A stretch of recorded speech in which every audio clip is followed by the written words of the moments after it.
My dice made me draw a zombie Fennec fox, but will I be able to animate it? I may have bitten off more than I could chew.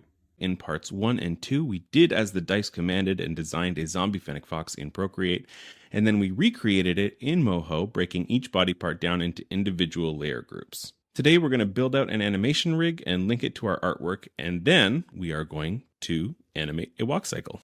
The first thing I'm going to do is select all of the layer groups, right-click, and select Group with Selection.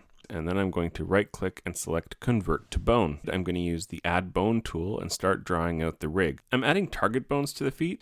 This will keep his feet relatively at whatever level the targets are at, regardless of whatever else the rest of the rig is doing. Now that I have the skeleton laid out, I'm going to go through layer by layer and link the artwork to the appropriate bones. Now that everything is linked up, I'm going to assign bone dynamics to specific bones. After testing out the rig a bit, I'm not super happy with how the feet and thighs are moving, so I'm going to go back in and fix some rigging issues. Alright, I think this guy is ready to animate. I'm going to animate a walk cycle and then just have him walk across the screen. So the first step is to establish where the ground is. Next, on frame 1, I will position the feet so it looks like he just finished taking a step. Now, at the 1 second mark, I switch the feet so it looks like he just finished taking the opposite step. Then, at the halfway point, I'm going to lift the leg coming forward so that he brings his leg up as he steps forward. Now, right past the 3/4 second mark, I'm going to keep the leg in the air and angle the foot up a bit right as he's about to step down. Next, I'm going to copy and paste my starting keyframes onto the 2 second mark and repeat the steps with the other foot. I'm also going to move the root bone up and down with each step so that his head isn't staying at one level while he walks. Now all I need to do is copy and paste as many times as I need so that he makes enough steps to get across the screen. Now that we have the walk cycle animated, it's time to move him across the screen.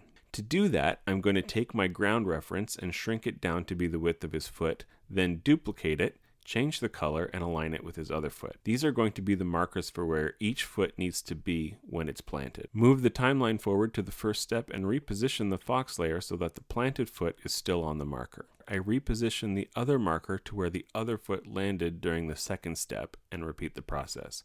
I do this for each step so that the planted foot always stays in position and makes the walk look more natural. And voila!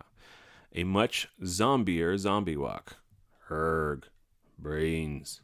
If you like this video, hit like and subscribe. I'll be posting a new Dice Doodles video every Friday with new characters as the dice demands, as well as my other animations you can see throughout the week, like the mundane life of John Orkman and the Eldritch Cuties. Have a great week, and may all of your rolls be crits.